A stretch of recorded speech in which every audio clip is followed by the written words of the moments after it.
La siguiente pregunta dice así: Doctor Griego, mi hija tiene 17 años de edad. Hace 4 meses tuvo COVID-19 y desde entonces fue diagnosticada con diabetes tipo 2. ¿Puede el COVID causar diabetes? Bueno, sí es posible que una persona pueda desarrollar diabetes después del COVID. Sabemos que hay receptores para este virus en diferentes órganos. Resulta que en el páncreas también. Entonces, si en esta persona el virus se pega al receptor que está en el páncreas se puede inflamar. Sabemos que el COVID es una enfermedad inflamatoria, puede inflamar cualquiera de nuestros órganos.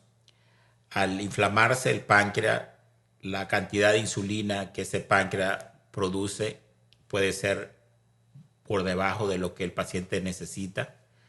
Y si es un paciente que antes de desarrollar COVID tenía problemas de sobrepeso, tenía, por ejemplo, familiares con diabetes, venía probablemente con el síndrome dismetabólico o el síndrome de resistencia a la insulina, probablemente esta persona, si había tenido diabetes durante el embarazo, en sí, personas que ya vienen en el proceso de desarrollar diabetes tipo 2, al darle COVID y tener una inflamación del páncreas y disminuir la producción de insulina, esto puede ser la razón por la que muchos de estos pacientes pueden quedar con diabetes después del COVID. Entonces, sí es posible. Por el otro lado, es importante saber que hay estudios que se han hecho.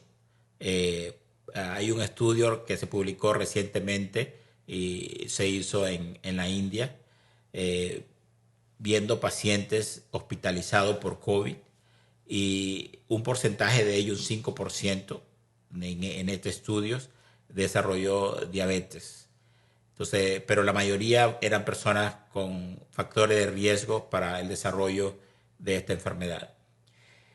Sabemos que el síndrome post-COVID es un, uh, es un problema que un porcentaje de personas presentan después de que se recuperan del COVID a consecuencia del proceso inflamatorio sistémico en general que vemos nosotros después del COVID, que en algunos casos no tiene mucha relación con la severidad con la que la persona tuvo el COVID, porque hay personas que el COVID lo tuvieron ligero, pero aún así quedan con muchas secuelas después del COVID.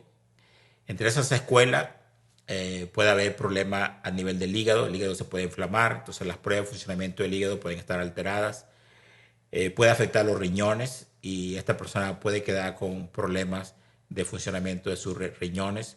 Y si era una persona diabética con alta presión que ya tenía cierto deterioro en la función de sus riñones antes del COVID, después del COVID puede ser que esto haya acelerado, que más deterioro tenga este paciente con el funcionamiento de sus riñones.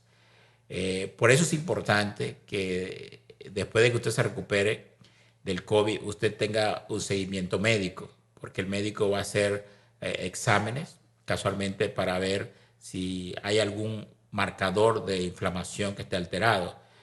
Por eso es importante que vaya. Algunas personas quedan con miocarditis o inflamación del músculo del corazón y el doctor, por supuesto, va a hacer ese diagnóstico.